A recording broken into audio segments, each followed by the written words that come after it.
दोस्तों welcome to money stocks. तो इस वीडियो के अंदर हम लोग बात करने वाले हैं मल्टीपल स्टॉक्स के बारे में। तो चलिए सबसे पहले हम लोग डिस्कस करेंगे जियो फाइनेंशियल्स के बारे में।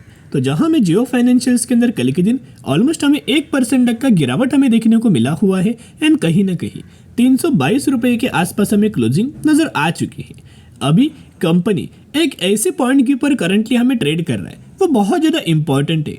इस पॉइंट से सपोर्ट भी कंपनी ले सकता है और यहाँ से गिरावट भी हमें हो सकता है, लेकिन गिरावट के चांसेस बहुत ही कम है।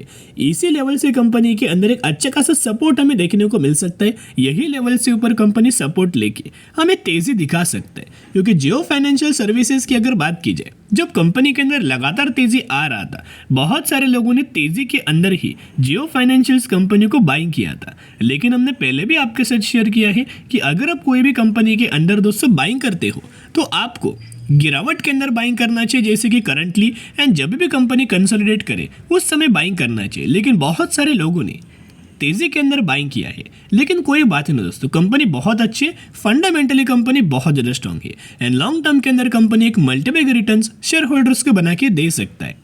तो कुछ अपडेट्स भी हमें जियो फाइनेंशियल से रिलेटेड देखने को मिले हैं, तो वो अपडेट्स के बारे में भी हम लोग बात करेंगे।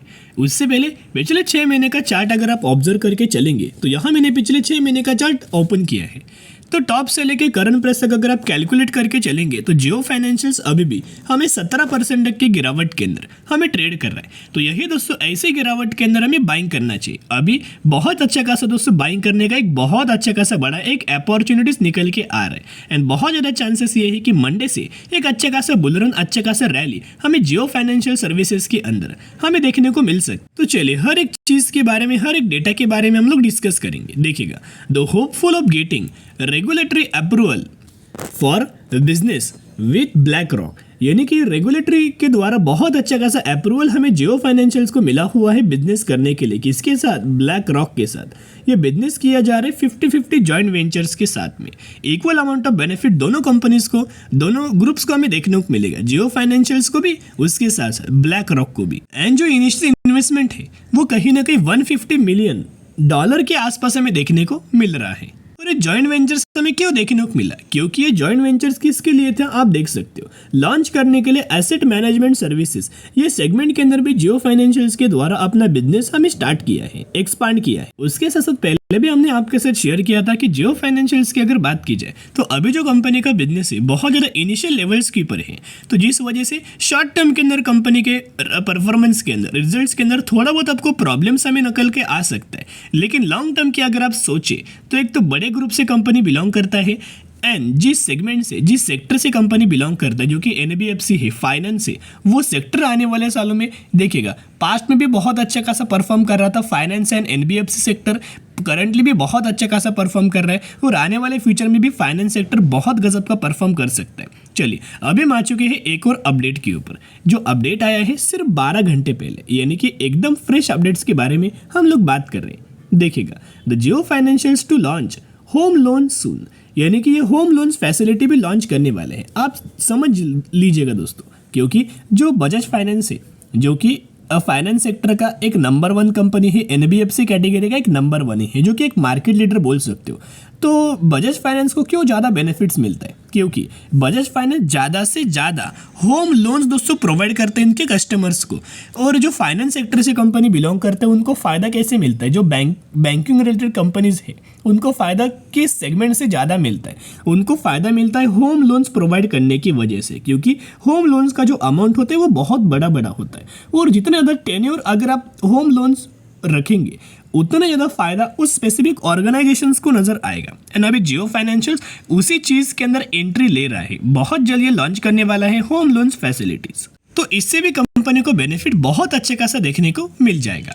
अभी हम आ चुके ब्रोकरेज फर्म के टारगेट्स के ऊपर। तो ब्रोकरेज फर्म के द्वारा 2024 के लिए मिनिमम टारगेट दिया है जियो फाइनेंशियल्स के अंदर 380 रुपए का एंड मैक्सिमम टारगेट दिया गया है 480 रुपए का। तो ये टारगेट भी जियो फाइनेंशियल्स बहुत आसानी से हमें अचीव करके देगा। तो चलिए अभी हम आ चुकी कंपनी के टेक्निकल चार्ट पैटर्न्स के ऊपर। जो लोग डेली व्यूअर से, जो लोग चैनल को फॉलो करते हैं, उनको पता है कि हमने क्या एनालिसिस किया था, हमारा क्या स्टडी था टेक्निकल चार्ट को लेके। लेकिन जो नए व्यूअर्स हैं उनको ये नहीं पता। तो चलिए डिस्कस करते हैं। तो यहाँ अगर आप एक पॉइंट ऑब्जर्व करके चलेंगे, नीचे से एक ट्रेड लाइन दोस्तों निकल के आ रही है। यही ट्रेड लाइन को देख के हमने करीब करीब ईयर टिल डेट से पहले यानी कि दिसंबर और जैन मंथ के अंदर, जैन 2024 मंथ के अंदर हमने जियो फाइनेंशियल्स के अंदर 232 रुपए के आसपास बाइंग किया था। क्या चीज़ को देख के बाइंग किया था? यही दोस्तों चीज़ को देख के हमने बाइंग किया था, जो करंटली भी हमें चार्ट पैटर्न के अंदर बना हुआ है। जब पहले कंपनी ट्रेड लाइन को ऑब्जर्व करना, देखिएगा ये ट्रेड लाइन दोस्तों आई होप आपको दिखाई दे रहा होगा। देखिएगा ये जो ट्रेड लाइन आपको निकल के आ रहा है, जब भी कंपनी ट्रेड लाइन पर आता है आप देखिएगा, एक बार आया, दो बार आया, तीन बार आया, चार बार आया, राइट। जब भी कंपनी ट्रेड लाइन पर आता है उसके बाद सपोर्ट लेके हमें तेजी शो करता है, आप देखिएगा। तो यही चीज़ को देख के ये लेवल्स के ऊपर हमने बाइंग किया था। ये दो बार हमने ये देखा कि कंपनी क्या कर रहा है, क्या कंपनी ब्रेकडाउन करना चाह रहा है या फिर कंपनी सपोर्ट ले रहा है। तो इस दोनों चीज़ को ही देख के कि लगातार कंपनी लेवल्स पर जब भी आता है, राइट, सपोर्ट लेके तेजी दिखाता है। तो यही लेवल्स के ऊपर हमने बाइंग किया था और लेवल्स था 232 रुपए का। एंड अभी अगर आप देखोगे तो बहुत अच्छा खासा मोर देन 40% तक का रिटर्न हमें मिल रहा है। लेकिन हम लोग निवेश किया है लॉन्ग टर्म के लिए, तो हम लोग बेचने नहीं वाले। देखिएगा अभी अगर आप देखोगे वही ट्रेड लाइन जो पहले हमने डिस्कस किया, वही ट्रेड लाइन मैंने यहाँ एक्सटेंड किया है। और ये एक्सटेंड करने के बाद हमें ये पता लगा कि अभी भी कंपनी वही 200 चीज़ फॉलो कर रहा है। देखिएगा इससे पहले भी कंपनी रिसेंटली आया हुआ था, यही ट्रेड लाइन के ऊपर क्या किया, सपोर्ट लेके तेजी दिखाए। अभी फिर कंपनी यही ट्रेड लाइन के ऊपर दोस्तों आया हुआ है।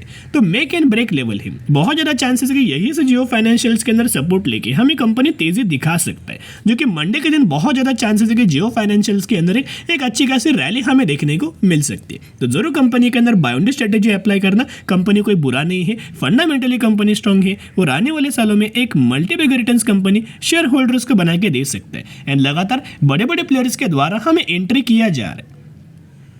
चलिए अभी हम बात करेंगे अगली कंपनी के बारे में, तो जिसका नाम है एचडीएफसी बैंक। तो एचडीएफसी बैंक के अंदर ऑलमोस्ट हमें कल के दिन 1% तक की गिरावट हमें देखने को मिला हुआ है एंड 1625 रुपए के आसपास हमें क्लोजिंग नजर आ रही है। तो एचडीएफसी बैंक का अगर आप पिछले 5 सालों का दोस्तों चार्ट अगर आप ऑब्जर्व करेंगे तो वही रजिस्टेंस और वही सपोर्ट कंपनी पिछले 5 सालों से दोस्तों फॉलो कर रहा है। यही लेवल्स के ऊपर मल्टीपल टाइम रजिस्टेंस ले रहा है एंड यही लेवल्स के ऊपर मल्टीपल टाइम्स हमें जियो एचडीएफसी बैंक के द्वारा हमें सपोर्ट लिया जा रहा है। आप देखिए जब भी कंपनी के अंदर हमें तेजी आता है, यही लेवल्स के ऊपर कंपनी क्या करता है, रेजिस्टेंस लेता है। आप देखिएगा एंड जब भी कंपनी के अंदर गिरावट आता है, निचले लेवल्स के ही ऊपर कंपनी लगातार सपोर्ट लेता है। तो सपोर्ट रेजिस्टेंस के ही अंदर कंपनी ट्रेड कर रहा है और ये सपोर्ट रेजिस्टेंस बहुत ज़्यादा पुराना है, ये 2022 है एंड 2022 से भी पहले 2021 से कंपनी लगातार यही लेवल्स के बीच में फंसा हुआ है। एक पॉइंट नोट करना, जैसे कंपनी ये लेवल से बाहर निकलेगा ना, आप देखते रह जाएंगे, इतना शानदार तरीके से तेजी आएगा।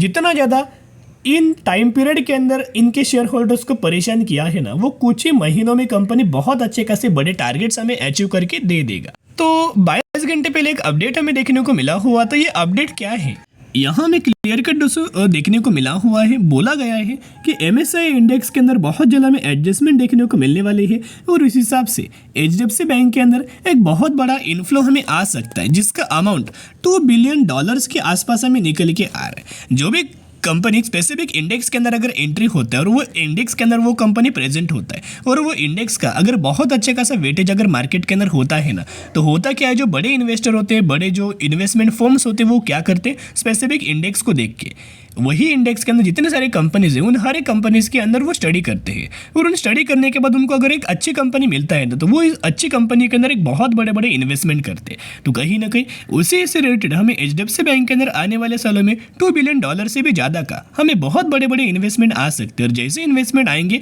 कंपनी के अंदर बहुत अच्छा खासा धमाका हमें देखने को मिल सकता है कि वो कंपनी को स्पेसिफिकली बहुत अच्छा खासा बेनिफिट्स मिलता है। अभी हम आ चुके हैं अगले अपडेट के ऊपर। ये 19 घंटे पहले अपडेट आया है।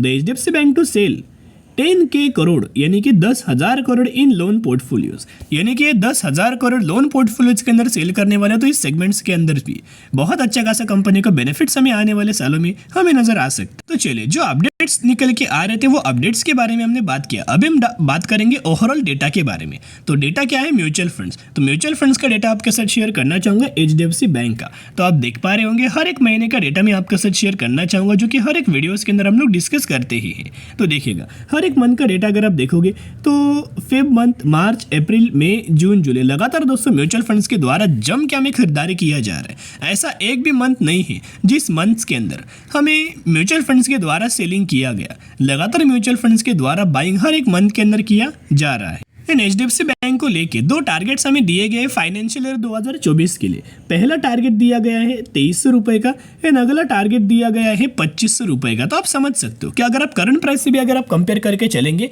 तो बहुत अच्छे खासे डिस्काउंटेड प्राइस के ऊपर हमें HDFC बैंक ये कंपनी ट्रेड कर रहा है। तो जरूर कंपनी के अंदर बाय ऑन स्ट्रेटेजी अप्लाई करके चल सकते हो। अभी हम बात करने वाले हैं वैशाली फार्मा लिमिटेड के बारे में। 190 रुपये के आसपास ऑलमोस्ट हमें क्लोजिंग नजर आया एंड 340% तक का रिटर्न शेयर होल्डर्स को देखने को मिला हुआ है। तो कंपनी के द्वारा एक बहुत बड़ा अनाउंसमेंट किया है। कंपनी ने अनाउंसमेंट किया है 1:1 रेशियो के अंदर बोनस, यानी कि अगर आपके पास इस कंपनी के एक शेयर होंगे तो हर एक शेयर के बदले ये कंपनी आपको एक बोनस शेयर देने वाला है। तो जरूर कंपनी के बारे में स्टडी एनालिसिस जरूर करना।